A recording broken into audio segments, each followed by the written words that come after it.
जीवन का सार ले रही हूँ। निसंदेह बड़ा ही गंभीर स्थान है।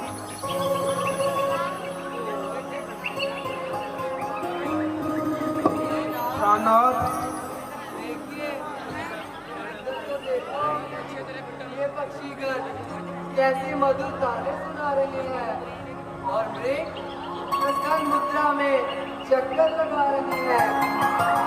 हाँ प्यारी, संयोग की अवस्था का ऐसा ही रूप होता है प्रिय।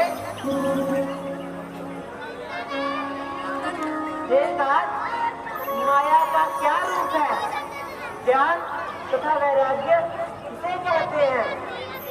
ये भ्राता लक्ष्मण, तू और तेरा, मैं और मेरा, यह पदार्थ भी मेरे हैं।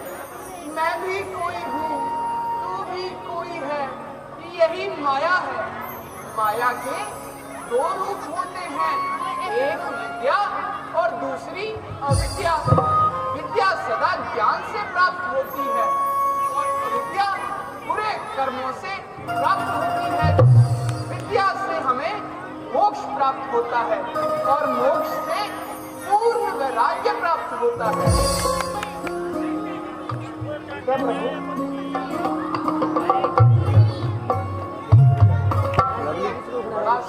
एंट्री है को देखिए।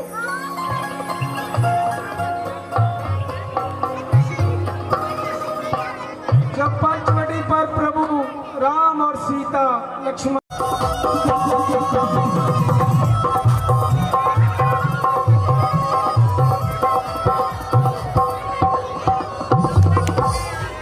सुंदर राजकुमार, क्या तुम वास्तव में मनुष्य हो? देवी, हम अयोध्या नरेश महाराज दशरथ के पुत्र, हमारा नाम राम और ये हमारे छोटे भाई लक्ष्मण हैं। ये मेरी धर्म पत्नी सीता जी। कहो देवी, तुम कौन हो? मैं हूँ लंकापति रावण की बहन। मेरे भाई खल और दूषण का यही साम्राज्य है और मेरा नाम शूर्पणखा है। किंतु देवी, तुम इस प्रकार वनों में भटकती क्यों फिर रही हो? ओ प्यारे, भटकती ना फिरती तो तुम्हारे जैसा सुंदर वर कहाँ से ढूंढती? मैं अभी तक कुंवारी हूँ। अरे देवी, पति की खोज करना माता पिता, बड़े भाई बहन आदि का काम होता है। स्त्रियों को तो इस प्रकार अकेले बिल्कुल नहीं घूमना चाहिए। घूमती ना फिरती तो तुम्हारे जैसा सुंदर वर कहाँ से ढूंढती? अरे नहीं देवी, मेरी तो शादी हो चुकी है। तुम देख रही हो, मेरी धर्मपत्नी मेरे साथ है। ओ प्यारे, अजी जरा इधर तो जरा देखो। इधर तो देखो। जो मस्तानी चाल, जो कटीले नैन, ऐसी सुंदरी को देखकर तुम्हारा मन नहीं डोलता? तो क्या देवी धर्म पर से ना भटको? देवी, तुम धर्म पथ से ना भटको। तो क्या तो क्या तुम करूपा की चाल? रूपा की चाल में आकर मेरे जैसी सुंदरी को छोड़ दोगे? देवी मैं विवश हूँ। नहीं देवी, मैं विवश हूँ। मेरा विवाह हो चुका है। तो जाने दो। तुम्हारे छोटे भाई क्या कम सुंदर है? उनसे ही पूछ लेती हूँ। छोटे राजकुमार, उनसे तो मैं केवल छेड़छाड़ ही कर रही थी। वास्तव में मेरे योग्य तो तुम ही हो। लो, मुझे स्वीकार करो। देवी, मैं तो उनकी आज्ञा का सेवक हूँ। सेवक के पास तुम्हें क्या कुछ मिलेगा? जाओ और रास्ता देखो।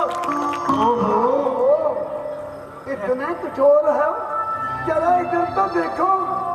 ये मस्तानी चाल, ये कटीले कटीले नैन,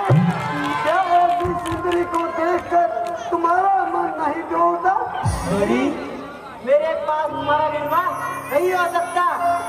मैं तो उनकी आज्ञा का जारी हूँ। राम के पास जाकर ओ प्यारे। प्यारे, वो तो मेरी बात सुनता ही नहीं, तुम ही मान जाओ। देवी अरे देवी, मेरा तो विवाह हो चुका है, फिर मैं तुमसे विवाह कैसे कर सकता हूँ? क्यों नहीं कर सकते? राजा की तो अनेक रानियां होती हैं। हाँ हाँ, होती होती हैं, परंतु वह वेद विरुद्ध कार्य करते हैं। हम ऐसा अनुचित काम कदापि नहीं कर सकते। तो क्या? तो क्या तुम नहीं जानते कि जे साम्राज्य मेरे भाई खाना दूषण का है? क्या तूने कभी रावण का नाम नहीं सुना? याद रखो, यदि कभी इनकार करोगे तो पेड़ में आई मौत मरे जाओगे। अरे देवी, तुम हमें व्यर्थ ना सताओ, कहीं और जाकर वर की खोज करो। लो एक बार फिर। तो लो, एक बार उनसे फिर पूछ लेती हूँ। छोटे राजकुमार, क्या मुझसे विवाह करोगे? देवी, तेरे साथ तो वही विवाह करेगा जो अपनी लाज को तिनके के समान तोड़ दे, संसार में सम्मान पाने की आशा को छोड़ दे। अब समझी। अब समझी, जब तक ये विगल काल नहीं रहेगी मेरा काम नहीं बनेगा। पहले इसे ही टिकाने लगा। देवी, ठहरो, एक बार फिर से लक्ष्मण जी के पास जाओ। इस बार वे तुम्हारी बात अवश्य मान लेंगे।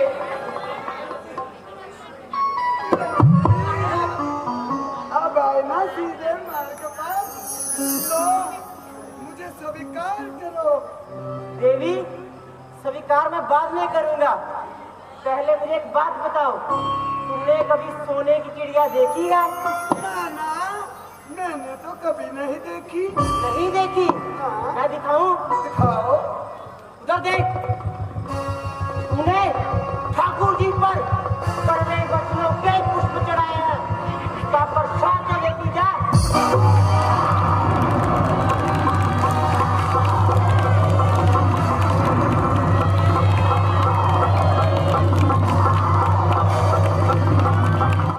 पाप का कितना प्रसार हो चुका है। ताड़का और रूपरेखा जैसी स्त्रियां भी पाप करने लगी हैं।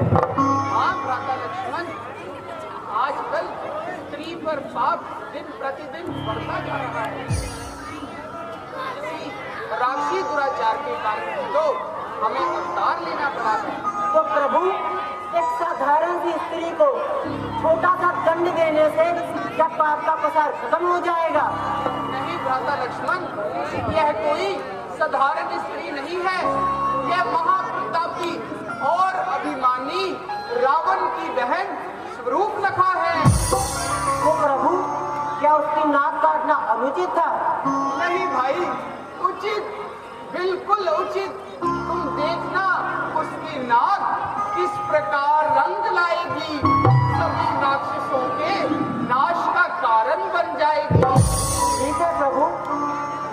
प्रभु, जरा उधर देखिए, लगता है वो पापिनी अपने किसी सहायक को लेने आ रही है। हाँ, आने दो, यह तो वीरों का प्रसाद है। तो प्रभु, मुझे लड़ने की आज्ञा है? नहीं भाई, तुम्हें लड़ने की आज्ञा नहीं है।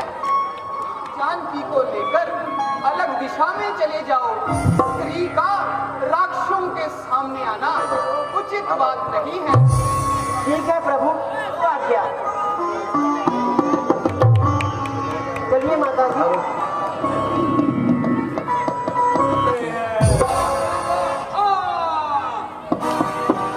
मंत्री, कुछ पीने पिलाने को लाओ।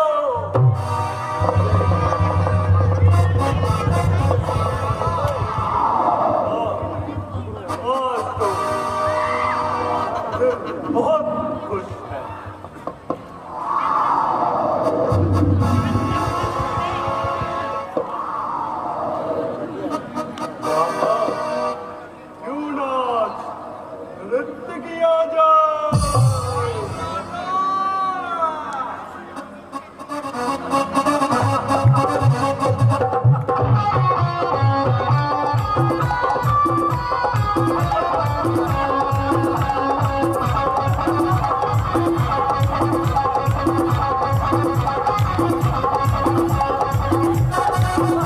तुम्हारी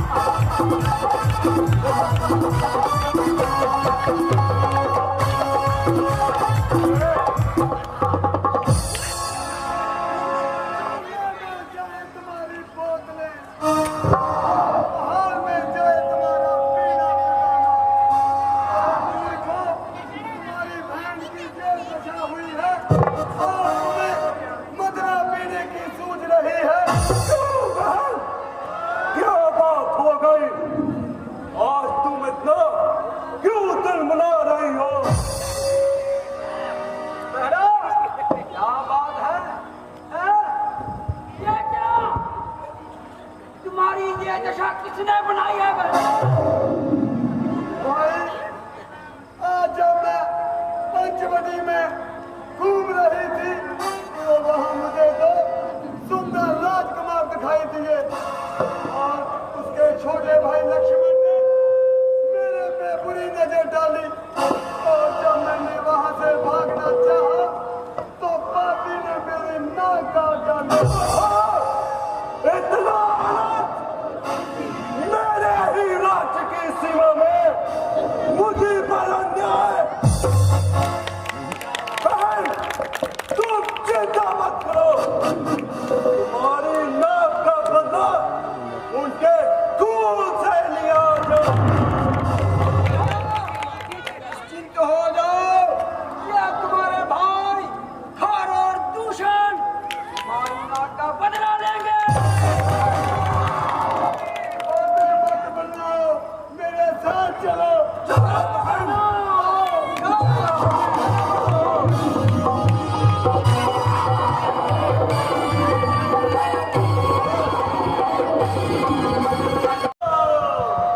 तू अभी बच्चा है, तू लड़ना क्या जाने।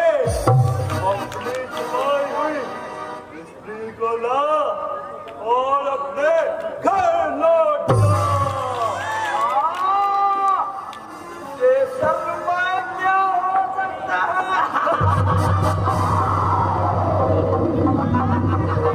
धर्मियों, क्या तुम स्त्रियों का मान भी नहीं जानते? क्या तुम किसी माता के पुत्र नहीं हो, किसी बहन के भाई नहीं हो?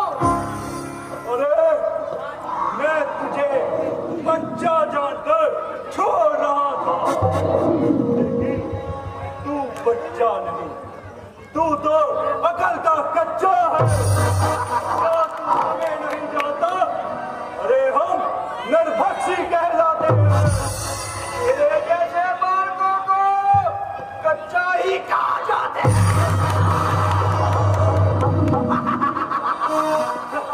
ये बालक हमसे युद्ध करेगा बनाता।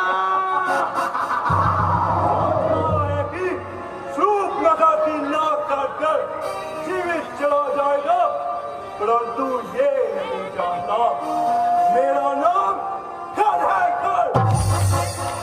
मैं तुझे इन दांतों तले चबा जाऊंगा।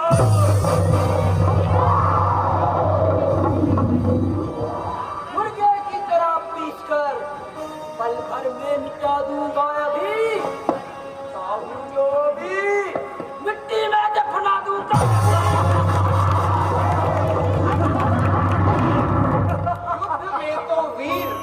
युद्ध में तो वीर मचलते नहीं देखे, यूं बातों के तीर युद्ध में चलते नहीं देखे। मैं तुझे बच्चा जानकर छोड़ रहा था, नहीं तो तुझे अभी तक दफना चुका होता। न चलती ये फर जुबा तेरी, वरना देता तेरे पुर्जे पुर्जे उड़ा देता धरती। चल, आ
हाँ